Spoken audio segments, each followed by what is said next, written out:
একটা কথা আছে, the internet is as effective as your self control. নমস্কার, আমি ডক্টর পুবালি চৌধুরী, কনসালটেন্ট সাইকিয়াট্রিস্ট। আজকে আমরা কথা বলবো ইন্টারনেট অ্যাডিকশন বা সোশ্যাল মিডিয়া অ্যাডিকশনের ব্যাপারে, যেটা এখনকার দিনে আমরা ঘরে ঘরে দেখতে পাচ্ছি। আগেকার দিনে এটা আমরা ইয়াং জেনারেশনের মতো দেখতে পাচ্ছিলাম, বাট রিসেন্টলি লাস্ট ফিউ মান্থসে এটা আমরা ইভেন এল্ডারলি পপুলেশনে দেখতে পাচ্ছি। কেউ হয়তো ইনসমনিয়ার সমস্যা নিয়ে আসছে, কি রাতে ঘুম হচ্ছে না, আলটিমেটলি দেখা যাচ্ছে সে সারা রাত স্ক্রোল করে ফোন দেখে ব্লু লাইট এক্সপোজারে তার মেলাটোনিনটা সিনথেসিস হচ্ছেই না। এই করে করে ক্রনিক ইনসমনিয়া এল্ডারলিদের এফেক্ট করছে। সোশ্যাল মিডিয়া অ্যাডিকশন এখন আমরা ঘরে ঘরে দেখতে পাচ্ছি। এই ভিডিওটাও আপনি আপনার ফোনের মাধ্যমে দেখছেন। যেটা বোঝা দরকার যে সোশ্যাল মিডিয়া বা ফোনের থেকে আমরা পুরোপুরি নিজেদের জীবনযাপন কাট অফ করতে পারবো না, কিন্তু তাহলে সোশ্যাল মিডিয়া বা ফোন ইউজ আমরা কি করে রেগুলেট করব, কি করে আমরা আমাদের ফোন যাতে আমাদের জীবনটাকে পুরোপুরি কন্ট্রোলে না নিয়ে নেয় সেটা আমরা দেখব। ইন্টারনেট অ্যাডিকশন বা সোশ্যাল মিডিয়া অ্যাডিকশন কথাটির মধ্যে সব থেকে ইম্পর্টেন্ট ওয়ার্ড হচ্ছে অ্যাডিকশন। অ্যাডিকশন মানে নেশা। যে কোনো জিনিস যখন আমরা যে অ্যামাউন্টে হওয়া দরকার তার থেকে বেশি মাত্রায় করি, সেটার ওপর যখন আমাদের একটা ডিপেন্ডেন্স হয়ে যায়, সেটা ছাড়া যখন আমরা থাকতে পারছি না, এবং সেই জিনিসটা আমাদের কেড়ে নেওয়া হলে যদি উইথড্রয়াল হয়, তবেই আমরা সেটাকে অ্যাডিকশন বলবো। এখনকার দিনে আগেকার দিনে যে অ্যাডিকটিভ সাবস্টেন্সেস হতো, যেমন অ্যালকোহল, নিকোটিন, ক্যানাবিস, এরম টাইপের ড্রাগস এর মতোই এখনকার দিনে আমরা দেখতে পাচ্ছি ইন্টারনেটটা হয়ে গেছে। আপনি যদি একটা আইডিয়া করে দেখেন, এখনকার দিনে মেট্রো সিটিতে অন অ্যান অ্যাভারেজ সবার স্ক্রিন টাইম মোটামুটি 4 to 6 hours on a daily basis. আমার কাছে এরম পেশেন্টও আসে যাদের 12 ঘন্টা 14 ঘন্টা স্ক্রিন টাইম, যারা স্ক্রিনের কারণে, ফোনের কারণে স্কুল ছেড়ে দিচ্ছে, চাকরি বাকরি করছে না, বাড়ি থেকে বেরোচ্ছে না, 1 মাস 2 মাস 3 মাস বাড়ি থেকে বেরোয়নি, এদিকে শুধু ফোন নিয়েই সে আছে এবং সে খুব হ্যাপি। তো এটাকে আমরা কি সত্যিকারের হ্যাপিনেস বলবো না অ্যাডিকশন বলবো?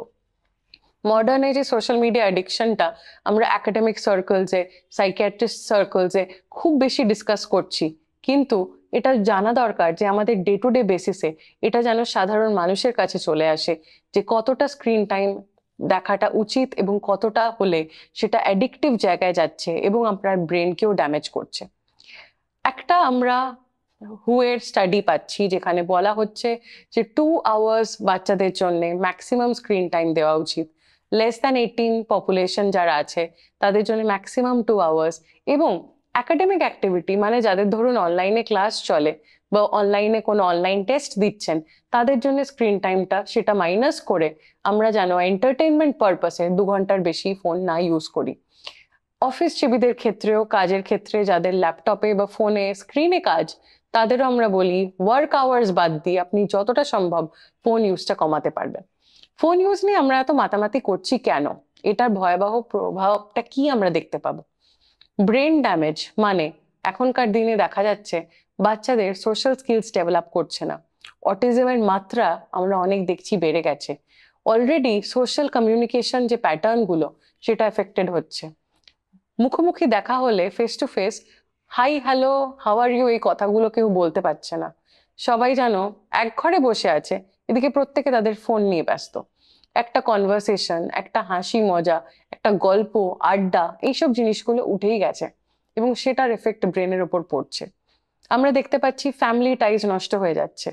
একটা ঘরে মা বাবা বাচ্চা বসে আছে, তিনজনেই তিনজনের ফোনে আছেন। আমরা দেখতে পাচ্ছি সারা রাত ফোন দেখার জন্য পরের দিন সে খুব ক্লান্ত হয়ে স্কুলে, কলেজে বা অফিসে পৌঁছচ্ছেন, তখন তার আর সারাদিনটা ক্যারি আউট করার এনার্জিটাই নেই। তার কনসেন্ট্রেশন চলে যাচ্ছে, ফোকাস চলে যাচ্ছে, এবং সব থেকে ইম্পর্টেন্ট, তার আগের যে ব্রেন ক্যাপাসিটি ছিল, মেমোরি, হায়ার ফাংশন, কনসেন্ট্রেশন, এগুলো আর সেই জায়গায় নেই। আমার কাছে অনেক বাচ্চারাই এসে বলে যে আগে আমি দিনে 2 ঘন্টা পড়তে পারতাম, এখন 10 মিনিটের বেশিও কনসেন্ট্রেট করতে পারি না। এটার একমাত্র সলিউশন হচ্ছে আমাদের স্ক্রিন টাইমটা কমানো। তো আসুন এবার আমরা কথা বলি যে স্ক্রিন টাইম কি করে কমানো। স্ক্রিন টাইম কমানোর সব থেকে ইম্পর্টেন্ট ফ্যাক্টর হচ্ছে আপনাকে বুঝতে হবে আপনি আপনার জীবনের কন্ট্রোলে আছেন, আপনার ফোন নয়। সো প্রত্যেকটা ফোনের নোটিফিকেশন, প্রত্যেকটা এক্ষুনি একটা মেসেজ এলো দেখতে হবে, এক্ষুনি একটা ইমেল এলো রিপ্লাই করতে হবে, সোশ্যাল মিডিয়াটা একবার চেক করে নিই, এই যে একটা টেন্ডেন্সি হয়ে গেছে, এটা থেকে আপনাকে অ্যাক্টিভলি দূরে থাকতে হবে।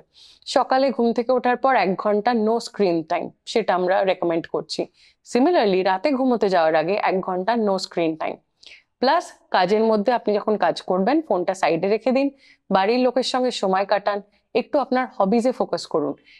20 বছর আগেই আমাদের জীবনে হয়তো ফোনটা এইভাবে প্রবল ভাবে ছিল না, তো আমরা তখনও হ্যাপিলি বাঁচতাম, তখনও দুর্গাপুজো আসতো, তখনও আমরা সানডে এনজয় করতাম বাড়িতে।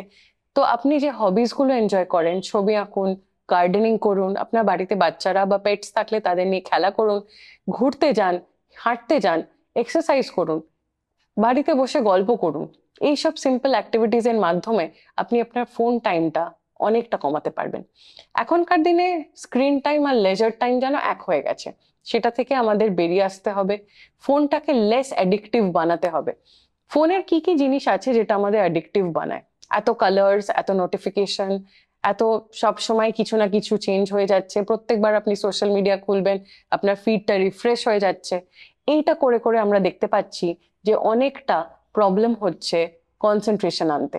সো ফোনের টাইম কমিয়ে, ফোনটাকে লেস অ্যাডিকটিভ বানিয়ে আপনি এমন কোনো হবিজে ফোকাস করুন যেটা আপনার কনসেন্ট্রেশন বাড়বে।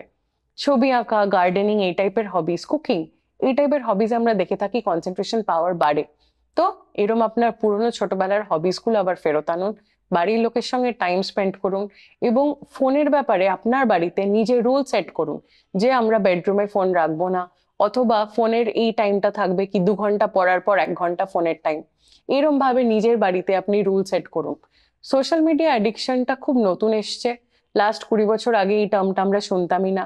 তো আমরা এটাই আশা করব যে কিছুদিনের মধ্যেই আবার এই টার্মটা যেন আমরা না শুনতে পাই। তাই হোপফুলি আপনি এই ভিডিওটা দেখার পর আপনার বাড়ির লোক এবং আপনার ফ্রেন্ড সার্কেলে ভিডিওটা একটু শেয়ার করুন, যাতে আপনারা প্রত্যেকে নেক্সট সানডের প্ল্যানটা ফোন ছাড়া কিছু একটা প্ল্যান করেন। নমস্কার।